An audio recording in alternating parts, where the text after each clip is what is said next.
MP board class 10th वाले समस्त विद्यार्थी ध्यान दें। प्यारे विद्यार्थियों, आपकी द्वितीय परीक्षा के लिए विज्ञान विषय का ऐसा पेपर आया है जो आपको परीक्षा में दिया जाएगा।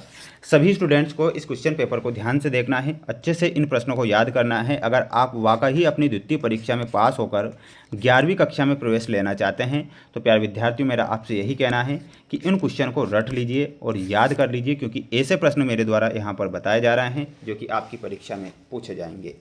प्यारे विद्यार्थियों, एक और महत्वपूर्ण बात बता देता हूँ। मेरे चैनल के द्वारा सेट ए, बी, सी और डी चारों सेट पेपर बताए जा रहे हैं। चारों सेट पेपर को आपको जरूर पढ़ना है और समस्त विद्यार्थियों के लिए हम लाइव क्लासें भी ले रहे हैं, इसलिए आप लाइव क्लासों में जुड़ने के लिए सभी बच्चे चैनल को सब्सक्राइब जरूर कर लीजिएगा। और मैं आपसे कह रहा हूं कि प्यारे विद्यार्थियों, यही प्रश्न जो मैं बताऊंगा ऐसे ही प्रश्न परीक्षा में छपेंगे, ये मेरा आपसे वादा है। तो आप पूरा पेपर ध्यान से देखें और अच्छे से याद करें। प्रश्न यहाँ पर आप देखिएगा, आपकी स्क्रीन के सामने पहला प्रश्न है, कैल्शियम ऑक्साइड की जल के साथ अभिक्रिया किस प्रकार की अभिक्रिया होती है। प्यारे विद्यार्थियों, कैल्शियम ऑक्साइड की जल के साथ जो अभिक्रिया होती है उसे हम किस अभिक्रिया के नाम से जानते हैं। तो ध्यान रखिएगा, उसे ऊष्माक्षेपी अभिक्रिया के नाम से जाना जाएगा। तो यहाँ पर आपको ऊष्माक्षेपी अभिक्रिया करेक्ट उत्तर के रूप में ध्यान रखना है, जो कि आपका सही उत्तर हो जाएगा। मेरे सभी प्यारे भैया बहन, चैनल को सब्सक्राइब जरूर कर लेना। प्यारे बच्चों, आपके लिए ही प्रयास और मेहनत में कर रहा हूँ ताकि आपको मैं पास करवा सकूँ। प्रोपेन के ऑक्सीजन में दहन के लिए संतुलित समीकरण हमें बताना है। तो संतुलित समीकरण हो जाएगी C3H8 + 3O2 3CO2 + 3H2O। ये आप ध्यान रखेंगे। बढ़ेंगे हमारे अगले क्वेश्चन की ओर। अगला क्वेश्चन देखिएगा, ये रहा आपका अगला क्वेश्चन जो आपको परीक्षा में दिया जाएगा और आपसे पूछा जाएगा। विद्युत चुंबक का कोर बनाने के लिए निम्नलिखित में से कौन सी सामग्री सबसे उपयुक्त होती है। तो सबसे महत्वपूर्ण जो होता है लोहा होता है। विद्युत चुंबक का अगर कोर बनाना है तो लोहे का प्रयोग किया जाता है। तो यहाँ पर आप लोहा लिखेंगे। उदासीनता अभिक्रिया में अम्ल एक क्षार के साथ अभिक्रिया करके एक उत्पाद बनाता है। तो ये क्या बनाएगा, यहाँ पर आप ध्यान रखिएगा प्यारे विद्यार्थियों। फोर्थ में हो जाएगा लवण और जल। क्या बताना है, लवण और जल यहाँ पर लिखना है। विद्युत ऊर्जा को यांत्रिक ऊर्जा में परिवर्तित करने वाले उपकरण का क्या नाम है। तो उपकरण का नाम है प्यारे विद्यार्थियों मोटर। तो यहाँ पर आप मोटर ध्यान रखेंगे। सभी स्टूडेंट्स वीडियो को लाइक जरूर करें। आपके लिए जो मेहनत मैं कर रहा हूँ इसलिए कर रहा हूँ जिससे कि आप परीक्षा में पास हो सकें। प्यारे विद्यार्थियों, आपके लिए लाइव क्लासें भी ले रहा हूँ और सभी तरह का कार्य में कर रहा हूँ जिससे कि बच्चे पास हों और अपने जीवन में आगे बढ़ें। किसी माध्यम का अपवर्तनांक निर्भर करता है। तो किसी माध्यम का जो अपवर्तनांक होता है प्रकाश की तरंग दैर्ध्य पर निर्भर करता है। तो यहाँ पर आपको लिखना रहेगा प्रकाश की तरंग दैर्ध्य। बढ़ेंगे अगले क्वेश्चन की ओर। अगला क्वेश्चन देखिएगा, ये रहा आपका अगला क्वेश्चन जिसमें दिए गए हैं रिक्त स्थान। क्रियाओं को मेडुला द्वारा नियंत्रित किया गया है।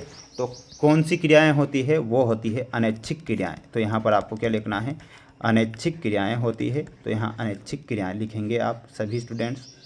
दाहिने हाथ के अंगूठे के नियम के अनुसार यदि अंगूठा धारा की दिशा में इंगित करता है तो उंगलियां किस दिशा में मुड़ जाएगी। तो उंगलियां मुड़ जाएगी चुंबकीय क्षेत्र की दिशा में। क्या ध्यान रखना है, यहाँ पर लिखना है चुंबकीय क्षेत्र की दिशा में मुड़ जाएगी। अगला है, मछलियों के हृदय में केवल कक्षी होते हैं। तो कितने कक्षी होते हैं, ध्यान रखना है। मछलियों के हृदय में 2 कक्षी होते हैं। तो 2 कक्षी लिखना है। आँख का वह भाग जो इसे रंग प्रदान करता है उसे हम क्या कहते हैं। तो उसे बोला जाता है आइरिस।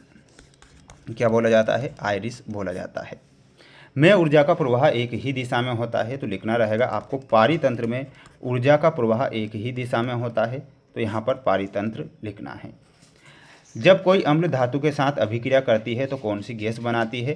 तो ध्यान रखना है H2 गैस, जिसे हम हाइड्रोजन गैस के नाम से जानते हैं।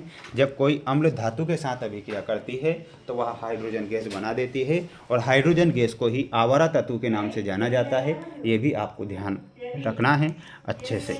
बढ़ेंगे अगले क्वेश्चन की ओर। अगला क्वेश्चन दिया गया है जिसमें आपको यहाँ पर सत्य असत्य वाले प्रश्न दिए गए हैं, ध्यान से आप देखिएगा। प्रतिवर्ती क्रिया में शामिल अंग जैसे मेरुरज्जु, मोटर, न्यूरॉन और मस्तिष्क हैं। ये आपको क्या लिखना है, असत्य आपको लिखकर आना है। ये आपका असत्य हो जाएगा। अम्लों का पीएच मान 7 से अधिक होता है, ये गलत होगा। प्यारे विद्यार्थियों, अम्लों का पीएच मान याद रखकर जाना है। अम्लों का पीएच मान 7 से कम होता है। किसी रासायनिक अभिक्रिया में उत्पादों का द्रव्यमान हमेशा अभिकारकों के द्रव्यमान के बराबर होता है। तो ये आपको सत्य लिखना है। क्या लिखना है, सत्य।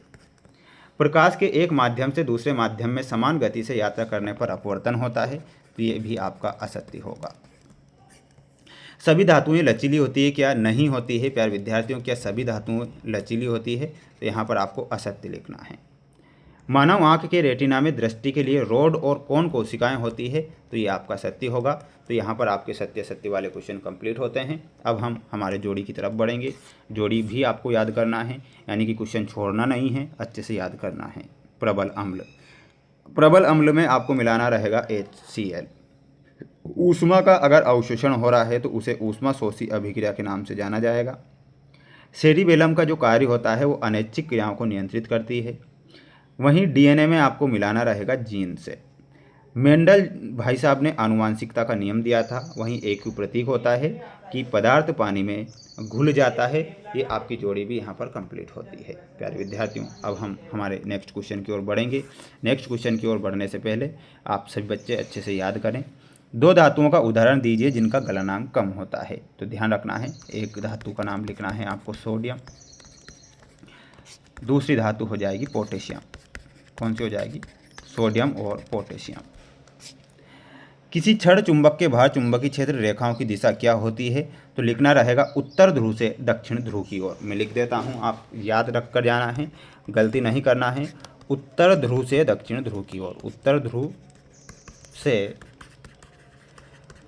दक्षिण ध्रुव की ओर, दक्षिण ध्रुव की ओर। मानव का सामान्य रक्तचाप कितना होता है? तो लिखना है 120 से 80। ये आपको ध्यान रखना है। बढ़ेंगे अगले क्वेश्चन की ओर। सभी बच्चों को इन प्रश्नों को याद करना है। मानव मस्तिष्क का कौन सा भाग सोचने, सुनने, सूंघने और देखने के लिए जाना जाता है? तो उस मस्तिष्क को हम कहते हैं अग्र मस्तिष्क। तो यहाँ पर आपको क्या लिखना है? अग्र मस्तिष्क लिखना है, ठीक है, अग्र मस्तिष्क। मायोपिया को ठीक करने के लिए कौन सा लेंस का उपयोग किया जाता है? तो प्यारे विद्यार्थियों ध्यान रखिएगा, अवतल लेंस का प्रयोग उसमें किया जाता है। एथिन का रासायनिक सूत्र क्या होता है? तो एथिन का रासायनिक सूत्र होता है C2H4। ये आप ध्यान रखेंगे। सभी स्टूडेंट्स ध्यान रहे। प्यारे विद्यार्थियों एक बात बता देता हूँ, मेरे द्वारा चैनल पर ये 4था सेट पेपर डाल दिया गया है। और एक और मैं महत्वपूर्ण बात बता देता हूँ आपको, 6 से 23 तक के क्वेश्चन की मैं लाइव क्लासें ले रहा हूं, तो लाइव क्लासों में जरूर जुड़ना है। और ये चारों सेट पेपर के बारे में मैंने वादा किया था, सेट A, B, C और D चारों सेट पेपर बताऊंगा जो कि मोस्ट के तौर पर रहेंगे। हालांकि कुछ सेट पेपर और हमारे चैनल पर आएंगे जो कि IMP के तौर पर आएंगे। आप उन सभी सेट पेपर को पढ़कर जाएँ, अच्छे से पास हो जाएँ और लाइव क्लासों में ज़रूर जुड़ना है। चैनल पर नए हैं, चैनल को सब्सक्राइब आप सभी बच्चों को करना ही है, क्योंकि आपके लिए ही ये पेपर है जिनकी मैं लाइव क्लासें भी ले रहा हूं ताकि आप परीक्षा में पास हो सकें, ठीक है। तो चैनल को सब्सक्राइब करना नहीं भूलना है, अच्छे से मेहनत प्रयास लगातार करना है जिससे कि आप परीक्षाओं में पास हों।